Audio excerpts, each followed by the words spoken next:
Bismillahirrahmanirrahim. Assalamualaikum warahmatullahi wabarakatuh. Waalaikumsalam warahmatullah. Rabbi shrah li sadri wa yassir li amri wahlul 'uqdatam min lisani. Eh, ini untuk kameranya saya izin matikan ya Bun, biar nanti untuk transfer datanya biar lebih enak aja, nggak banyak gangguan. Ya. Oke, em, tema kali ini adalah masih di segitiga atau piramida belajar anak ya, yang poinnya awareness of two side of body. Jadi artinya adalah kesadaran dua sisi tubuh, gitu ya. Oke, kita lanjut untuk slide-nya. Nah, kemarin kita sudah belajar ya, Bu, untuk piramida ya, piramida belajar ya. Belajar piramida belajar gitu ya, anak gitu ya. Nah, di sini kan karena ini sebagai patokan, sebagai panduan. Nah, nanti intinya homeschooling itu ya kita nguplok-nguplok ini ya, Bu. Apa namanya? Mempelajari atau memahami satu persatu poin demi poin ya yang apa namanya yang ada di piramida belajar anak ini ya. Nah, yang pertama adalah bukan yang pertama, yang akan kita bahas kali ini adalah posisinya di sini, awareness of two side of body ya. Jadi satu tingkat lebih atas dibandingkan sistem sensori yang kemarin sudah kita bahas juga ya. Nah, ini sejajar dengan motor planning ya. Jadi nanti setelah sistem sensori ada perkembangan tentang sensori motor. Selanjutnya perkembangan perseptual motor dan cognition atau intelektual ya. Nah, sebetulnya ini berkembangnya natural aja yang ada pada anak normal ya, berkembangnya mulai dari bawah gitu ya, mulai dari sensori dan lanjut sampai atas. Nah, sekarang kalau anak mengalami gangguan sensori, berarti kan dia dari dasar dulu, Bu, ya. Fase-fase sensori anak itu terjadi di usia di bawah 2 tahun, ya. Jadi anak itu mengeksplor dirinya, belajar mematangkan sistem sensorinya ketika di usia di bawah 2 tahun. Nah, jadi ini no screen time, ya. Jadi haram hukumnya diberikan screen time karena masih fase-fase eksplorasi sistem sensorinya, ya. Nah, baru kalau sudah di atas itu ya, nanti perkembangan sensori motornya sudah mulai muncul dan sudah beriringan. Jadi tidak perkembangan manusia itu tidak apa namanya perbagian, tetapi natural secara keseluruhan langsung seperti mesin. Jadi bergeraknya itu bareng-bareng. Kalau kita contohnya kalau kita melatih vestibular itu pun proprioceptifnya juga terstimulasi, taktilnya juga dan tentu semuanya akan terkait, gitu ya. Nah, sekarang untuk sensori motor ini harus matang di usia 3 tahun ya. Normalnya matang di usia 3 tahun ya. Jadi anak itu bisa eh, ceriwis, udah mulai ceriwis itu berarti insya Allah untuk sistemnya atau sensorinya, sensori motornya udah mulai baik gitu ya. Meskipun ada kasus-kasus yang dijumpai anak itu sudah pintar ngomong, tapi masih ada gangguan-gangguan yang lain. Itu juga pernah juga dijumpai. Nanti berarti ada salah satu fondasi yang belum kuat, maka harus dikuatkan juga gitu ya. Itu secara teori gitu ya, namanya teori gitu ya. Cuman teorinya ini juga bisa dipertanggungjawabkan kok insya Allah ya. Nah, jadi yang akan kita bahas itu posisinya di sini ya, Bun. Kesadaran dua sisi tubuh ya. Nah, apa sih ya yang dimaksud dengan kesadaran dua sisi tubuh ya? Nah, proses awareness atau kesadaran tubuh itu sebetulnya alami, terjadi secara alami ya, Bu. Jadi stimulasinya itu natural aja, tidak perlu kita berikan stimulasi khusus gitu ya, tetapi berjalan secara alami. Uh, yang kemudian jadi masalah itu adalah ketika anak itu ada ada gangguan, sehingga kita harus memberikan ekstra stimulasi supaya dia bisa mengejar ketertinggalannya, mengejar dari milestone yang harusnya dia dapat di usia tersebut, gitu ya. Nah, indera proprioceptif memungkinkan anggota tubuh kita melakukan tindakan, yaitu berperan dan bekerjasama antara satu dengan yang lain. Jadi ini kaitannya dengan sensori, ya, kaitannya dengan sistem sensori. Jadi anak itu sadar dia punya mata, dia punya hidung, punya dua tangan, tangan kanan, tangan kiri, dia ada kepala di atas, ada kaki yang bisa untuk berjalan, menopang tubuhnya. Anak itu sadar punya anggota tubuh, gitu ya. Nah, bayangkan kalau anak-anak itu nggak sadar dengan apa yang dia miliki, entah itu tangannya untuk menopang, tangannya untuk melakukan sesuatu. Nah, dia itu nggak sadar kalau dia itu punya tangan, gitu, ya. Yang kita anggap atau bermasalah pada anak itu ketika sistem sensori yang harusnya itu berfungsi dengan baik, tetapi si anak itu ada kendala atau gangguan sehingga deteksi dari input sensori yang masuk tidak bisa dia tanggapi dengan benar, ya. Nah, terutama untuk kesadaran, ya, kalau kita berbicara dari kesadaran baik itu kedua sisi tubuh kita ataupun secara umum tentang tubuh kita, keberadaan diri kita, gitu ya, itu tidak lepas dari sensori proprioceptif, ya, karena sensori ini yang utama atau berperan utama untuk mendeteksi keberadaan tubuh kita, gitu ya, keberadaan saat kita menggerakkan tubuh kita ke kanan ke kiri atau ke atas ke bawah, itu yang memberikan informasi ke otak itu adalah sensori proprioceptif, ya. Nah, sistem sensori proprioceptif memberikan informasi ke otak sehingga kita sadar atas apa yang kita lakukan. Oh, tangan kita untuk mengambil makanan, terus kita bawa ke mulut kita. Oh, kita sedang menyisir rambut kita menggunakan tangan kanan ataupun tangan kiri. Caranya begini, gitu ya. Jadi dia tidak perlu harus menggunakan kaca pun bisa, gitu ya. Oh, aku memakai topi, tempatnya di sini. Aku menggunakan kaos kaki atau menggunakan sepatu dengan di kedua kaki aku, gitu ya. Terus aku mengantri, posisiku mengantri itu masih jauh dengan antrian, dengan mungkin sedang mengantri apa namanya, mengambil makanan mungkin ya di sekolahan. Nah, itu posisinya kan biasanya antri panjang, gitu ya, atau berbaris panjang. Nah, dia tahu urutannya, aku di nomor urutan keberapa, gitu ya, itu paham, gitu ya. Nah, jadi proses pemahaman sensori, gitu ya, itu membantu atau sangat membantu dalam keseharian kita, ya. Mulai saat kita misalkan kita diminta untuk menulis, ya, menulis itu kan kita nggak usah mikir, ya Bun, kita bisa menentukan seberapa tenaga yang harus aku keluarkan untuk menulis, gitu ya.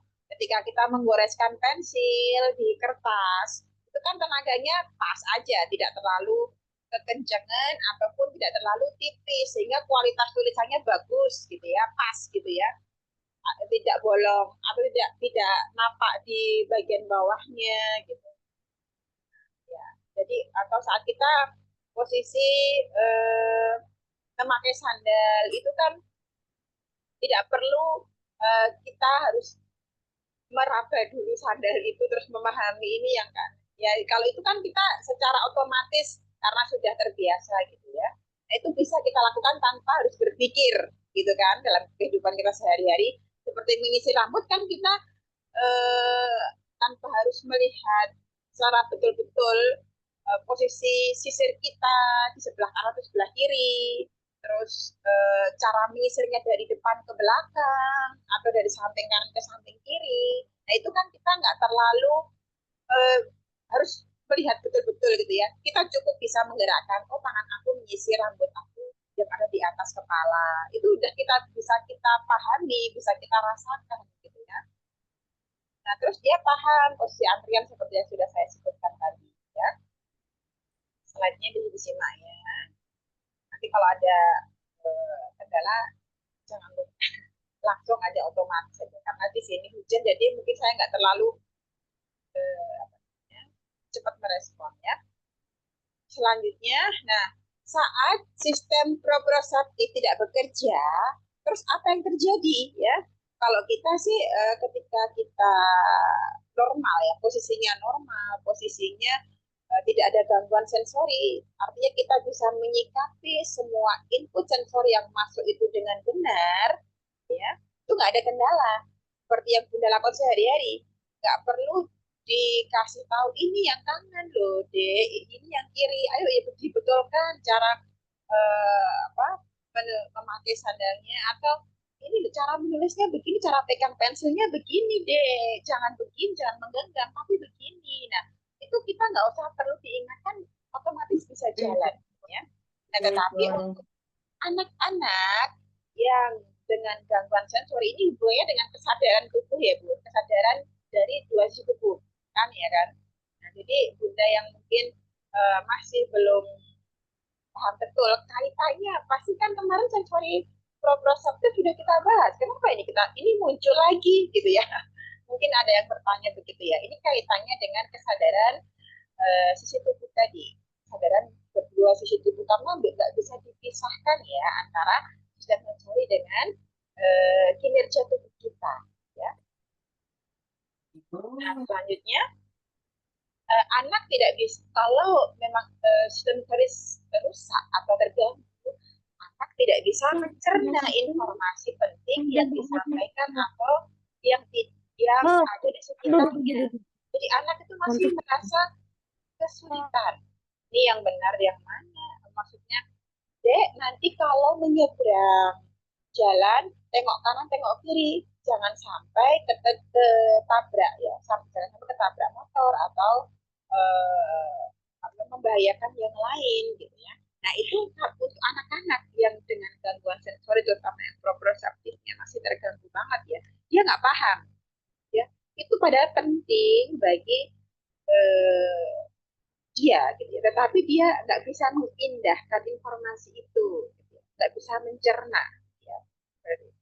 Tidak bisa menyesuaikan diri secara otomatis dengan lingkungan baru atau perubahan lingkungan ya. Akibatnya apa? Anak perlu melakukan kompensasi secara visual dan menyesuaikan tubuhnya dengan lingkungan yang baru atau kondisi yang baru. Ya, contohnya kebiasaan anak itu bangun misalkan rutinitas dia itu kalau makan pakai mangkok yang ini gitu ya, mungkin mangkok yang ini terus.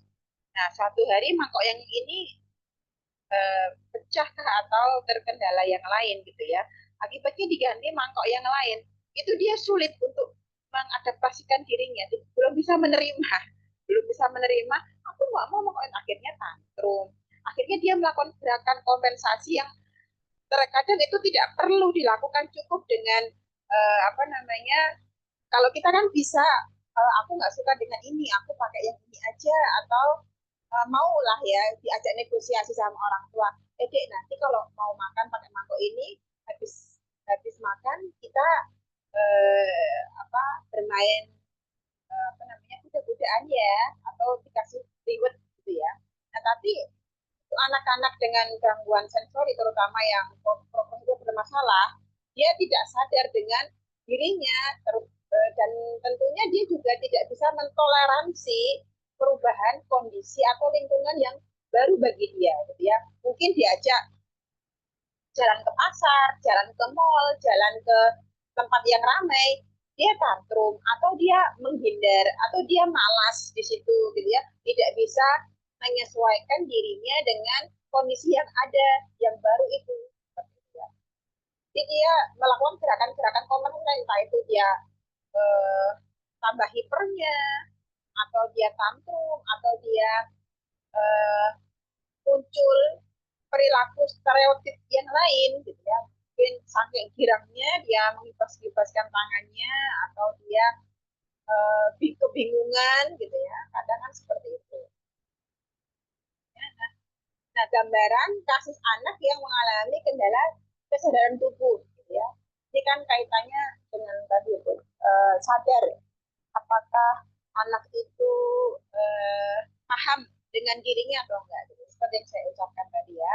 Nah, saat anak diminta menulis di meja di kelasnya, contohnya ya.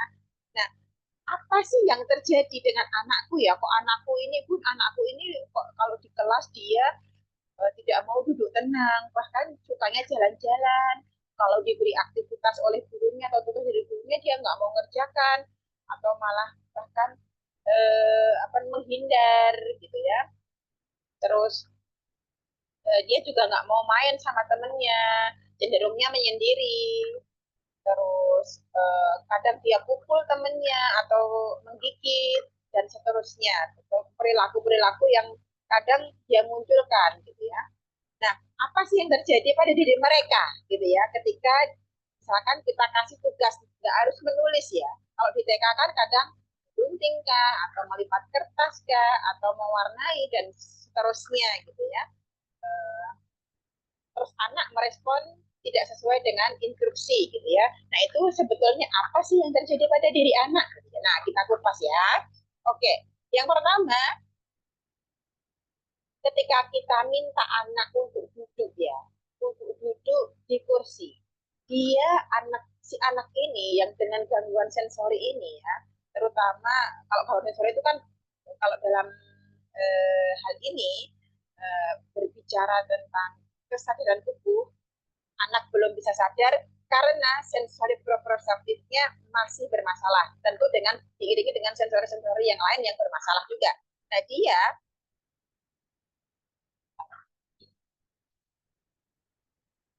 dia si anak harus memposisikan ketika dia duduk di kursi ya Bu.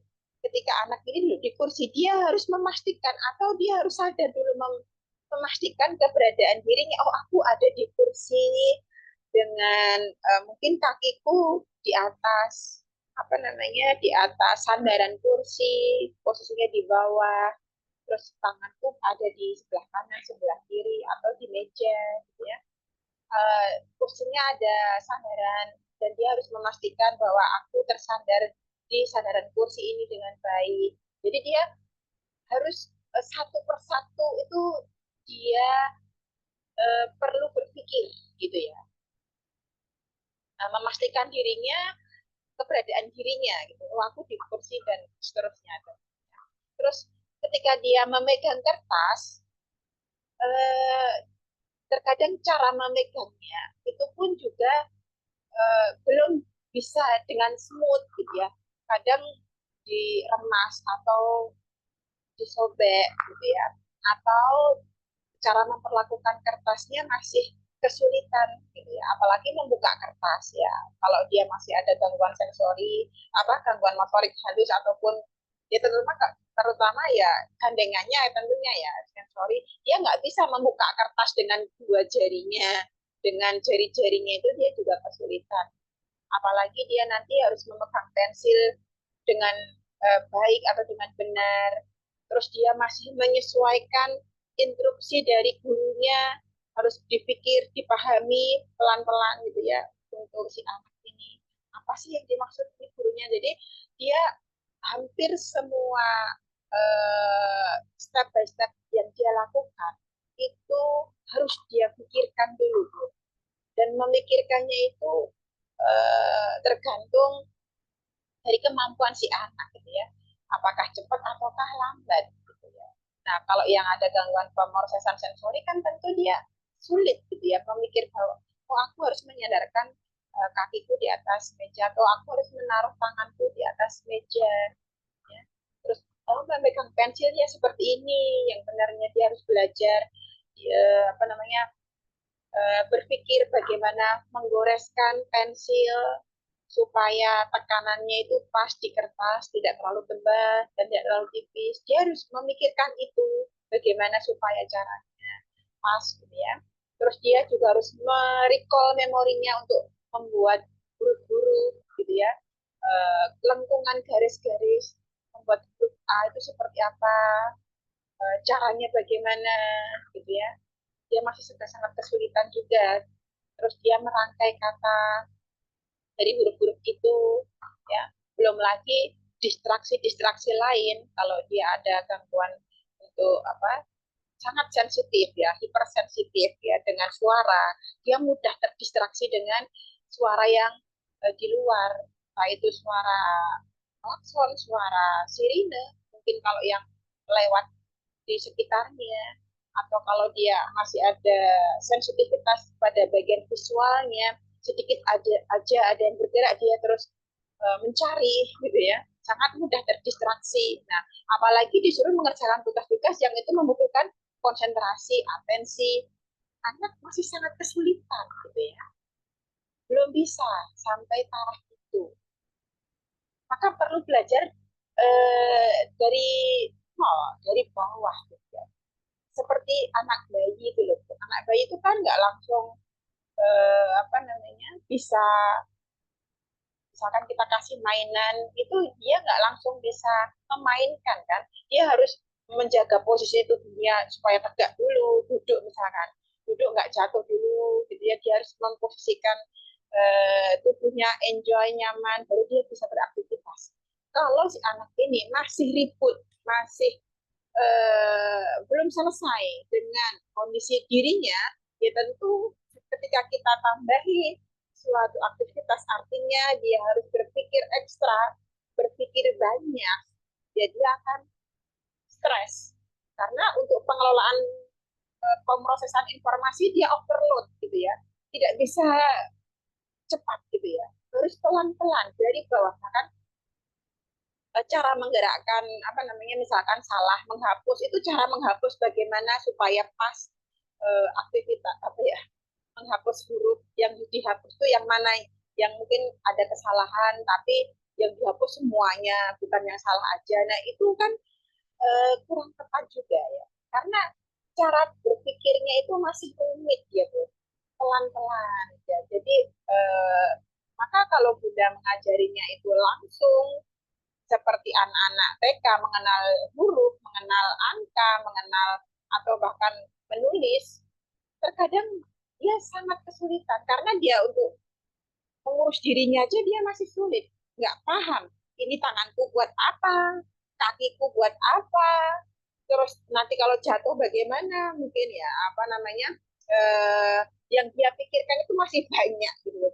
Belum selesai untuk menjaga dirinya supaya tetap tegak, eh, menyesuaikan dirinya dengan gravitasi bumi ini, ya dia masih belum bisa tepat gitu ya, belum bisa pas gitu, sehingga dia tetap harus menyeimbangkan tubuhnya dengan eh, gerakan-gerakan ataupun aktivitas yang sangat sederhana dulu ya, jangan sampai overload untuk stimulusnya atau rangsangan yang datang gitu. Jadi pelan-pelan. Maka yang saya ajarkan di sini ya Bu, untuk sensori integrasi ini ya, itu kan sangat sederhana bagi kita ya kan, cuma memindah bola dari kanan ke kiri ya kan. Kalau kita kan itu mikirnya sangat simple gitu kan, tapi untuk anak itu sangat sulit Bun ya.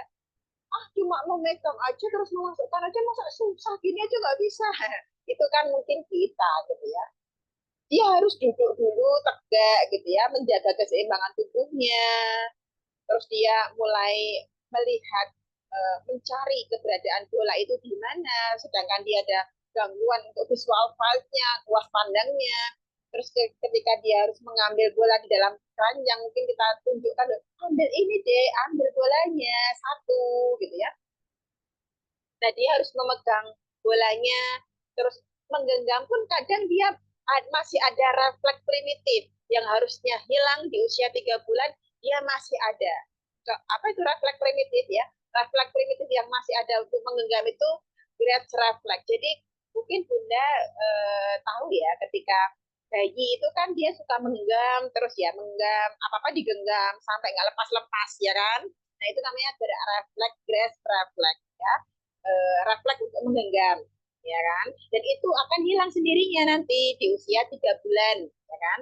Kalau belum belum hilang, itu nanti yang akan menghambat anak untuk tumbuh kembang berikutnya gitu ya. Nah untuk anak yang mungkin masih usia 3 tahun ini ya, untuk mengambil bolanya dan dia mengambil kan mengkait ya Bu, mengkait bolanya itu dengan jari-jari kita.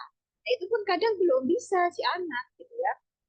Terus membawa bola itu menyeberangi garis tengah tubuh untuk masuk ke memasukkan bola ke keranjang sebelah kiri itu juga kesulitan karena dia ini ada keterampilan khusus gitu ya, yaitu keterampilan menyeberangi garis tengah tubuh gitu ya. Seperti yang waktu bayi dilakukan gitu. Bayi itu juga tahapannya harus bisa bermain atau memainkan sesuatu di salah satu sisinya atau di garis tengah tubuhnya gitu ya. Sehingga yang kanan terkadang bisa mengerjakan untuk area sebelah kiri atau ketika di sebelah kanan area tangannya kiri bisa mengerjakan aktivitas ketika dia mengerjakan atau miring ke sebelah kanan. Harus seimbang, dia bisa menyeimbangkan ya kerja tubuhnya. Nah, itu satu keterampilan. Nah, sedangkan anak ini masih banyak sekali masalah gitu ya, mulai dari refleks primitifnya masih melekat gitu ya, refleksnya mengambil bola terus melepaskannya tentunya dia juga kesulitan. Ayo lepas bolanya, lepas. Kadang masih digenggam terus. Nah, berarti kan refleksnya masih ada gitu ya. Nah, harus dilepaskan, terus ambil lagi, terus dilepaskan lagi. Jadi full bantuan.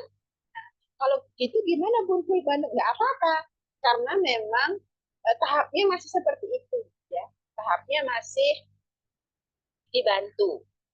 Apakah nanti juga kayak gitu terus atau bisa baik gitu ya? Dengan kita berikan stimulasi kan latihannya nggak cuma memindah bola aja Bu. Kita bisa berikan dengan jimbol juga, naik papan titian, terus apa namanya ayunan, hmm, itu ya. Oke, paham ya Bun? Oh iya, oke. Selanjutnya ya.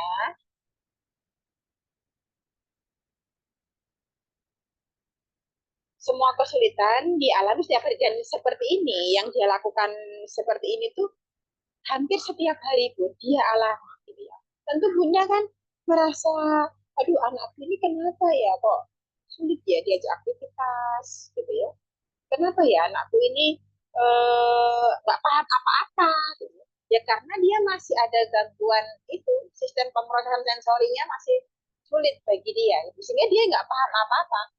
Bahkan, ayo angkat tangannya ke atas, tanganku yang mana dia nggak paham, ya kan? Apalagi tangan kanan di atas, tangan kiri di bawah, atau angkat tangan kiri ke atas, angkat tangan kiri, angkat kaki kiri, atau angkat apalah ya, instruksi yang melibatkan kanan dan kiri gitu ya. Dia masih kesulitan tentu ya, karena dia belum paham mana tanganku, mana kakiku, apalagi jari jempolku, jari manisku, jari kelingkingku. Nah, belum bisa. Ini kaitannya dengan kesadaran tubuh tadi. Karena apa? Sensori proprioceptifnya masih terganggu. Ya. Kemampuan keberadaan tubuhnya masih kesulitan. Ya kan? Terus ditambah lagi tentu tidak hanya proprioceptifnya aja, tetapi vestibularnya juga. Jadi dia kesulitan merencanakan gerakan. Ayo lompat, lompat, lompat, ya kan?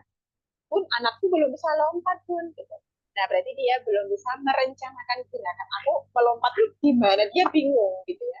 Maka perlu difasilitasi, perlu diberikan stimulasi gitu ya, diberikan sensasi sensasi melompatnya itu biar dia merasakan dulu ya. Oh melompat tuh rasanya begini ya. Oh berarti, nah dia belajar dari situ. Gitu ya. Oh ya ini mohon maaf ya Bun.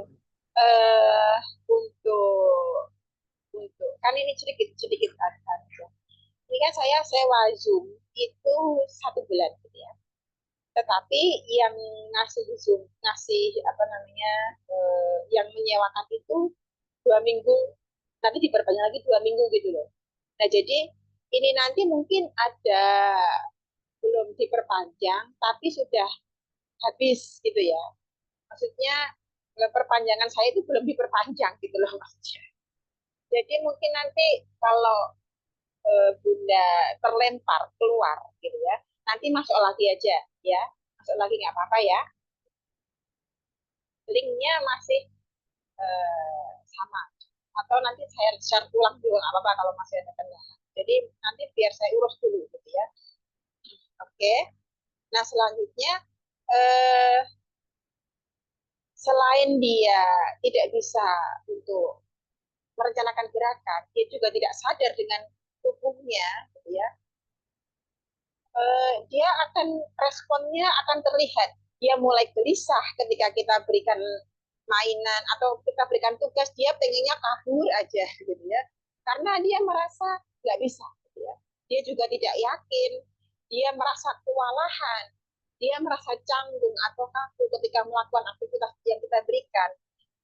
Dan gerakannya terkadang tidak terkoordinasi dengan baik, ya. Artinya tidak smooth, gerakannya tidak smooth atau dia bisa saja malas atau clumsy ya ketika kok nggak bergairah ya pun anakku ya pun saya beri ini kok dia gelendot aja rasanya nggak mau berdiri tegak gitu loh bun. Nah itu yang respon yang dimunculkan anak ketika dia mengalami eh, pemrosesan gangguan pemrosesan sensori, paham ya? Nah terus peran dari terapi okupasi adalah fokus pada kesadaran tubuhnya dalam setiap melakukan aktivitas fungsional ya. Aktivitas fungsional itu seperti apa? Aktivitas yang bertujuan ya. Kalau anak-anak kan bermain atau dia bisa belajar gitu ya, entah belajar apapun, entah bermain apapun bersama teman kah, atau dia bermain sendirian kah, atau berinteraksi dengan yang lain. Nah, yang penting ada tujuannya. Misalkan bermain Lego, tidak cuma sekedar menyusun sampai tinggi aja, tetapi dia punya imajinasi. Oh, aku mau bikin ini, aku mau bikin itu, gitu ya. Atau ketika bermain apa namanya bongkar pasang apa ya yang itu balok atau ya balok ya Lego hampir sama dengan balok juga ya. Nah itu dia punya imajinasi. Oh aku mau bikin menara yang tinggi atau aku mau bikin mobil-mobilan. Nah dia punya tujuan. Jadi tidak mudah terdistraksi kalau misalkan itu belum selesai itu tidak terus ganti mainan yang lain gitu ya. Tapi dia menyelesaikan eh, apa yang dia inginkan itu gitu ya sampai selesai. Itu aktivitas fungsional ya. Adapun yang lain seperti kemandirian ya, kayak mandi, makan, dan yang lain. Jadi ada tujuan. Ya. Nah, terus caranya gimana untuk melatih itu? Ya, untuk melatih biar dia tubuh, punya awareness, ya, punya kesadaran tubuh dalam mengerjakan aktivitas fungsionalnya, gitu ya. Yang pertama kita melakukan latihan kepada anak dengan aktivitas heavy work. Ya. Heavy work itu kan sering saya bicarakan ya Bu. Heavy work itu aktivitas tarik dorong dia, yang kerjanya memang agak berat gitu ya. Bukan berarti kuli itu bukan, tapi menarik, yang menarik, mendorong, terus mengangkat gitu ya, yang sifatnya seperti itu. Kemarin sudah saya spillkan ya, meskipun nanti insya Allah ada bahasan khusus ya untuk heavy work activities. Jadi silahkan, yang punya bukunya bisa dibaca-baca. Ya. Selanjutnya, kita juga akan fokus pada atensi konsentrasi dalam mengerjakan tugas. Nah, maka sering saya sampaikan kepada bunda sekalian, pun kalau melatih anak, tolong dipantau, matanya diminta untuk melihat. Ya. Ayo lihat, misalkan kita latihan untuk mencocok ya, mencocok seperti yang kemarin mencocok pelepah pisang menggunakan apa namanya tusuk gigi atau lidi gitu ya. Itu anak diminta untuk melihat matanya harus ada koordinasi ya antara mata dengan tangannya. Jangan sampai tangannya kerja, matanya kemana-mana. Nah ini nanti nggak akan memunculkan interaksi antara atau koordinasi antara mata dengan tangannya. Dan itu nanti jadi kebiasaan kalau anak melakukan aktivitas tidak melihat. maka perlu dicek apakah matanya melihat apa. Selanjutnya, kita fokus pada latihan untuk merencanakan gerakan atau motor planning yang kemarin sudah kita bahas ya, motor planning ya. Terus keterampilan motorik kasar dan motorik halus, tentu ini tetap ada kaitannya dengan aktivitas sebelumnya atau komponen-komponen sebelumnya. Bukan berarti terus aktivitas heavy work itu sendiri, aktivitas untuk motorik halus sendiri, aktivitas progresif sendiri, atau stimulasi vestibular sendiri. Bukan. Semuanya ada keterkaitannya. Ya, saat saya melatihkan, misalkan motorik kasar kan artinya kan aktivitas yang menggunakan sendi-sendi besar, ya kan, seperti berjalan, melompat, berguling, memanjat, jalan jongkok, dan seterusnya. Itu semua aktivitas motorik kasar. Nah, dari aktivitas motorik kasar tersebut, di dalamnya kita input melatih untuk proprioceptifnya, melatih untuk atensi konsentrasinya, perbaikan untuk sensori proprioceptifnya, perbaikan vestibularnya, gitu ya Bu. Jadi dari dalam motorik kasar sendiri itu sudah masuk banyak latihan sistem sensori yang kita beri. Apalagi ketika kita mengajarkan anak untuk aktivitas fungsional, seperti misalkan gosok gigi kah, atau dia memakai celana kah, itu kan ada motorik kasarnya, ada motorik halusnya juga ada, atensi konsentrasinya juga ada, dan semuanya karena aktivitas fungsional itu sudah meliputi semua komponen perkembangan ya, komponen-komponen dasar untuk mengerjakan aktivitas tersebut. Jadi entah itu atensi konsentrasinya, sistem sensorinya, gerakannya, perencanaan geraknya itu sudah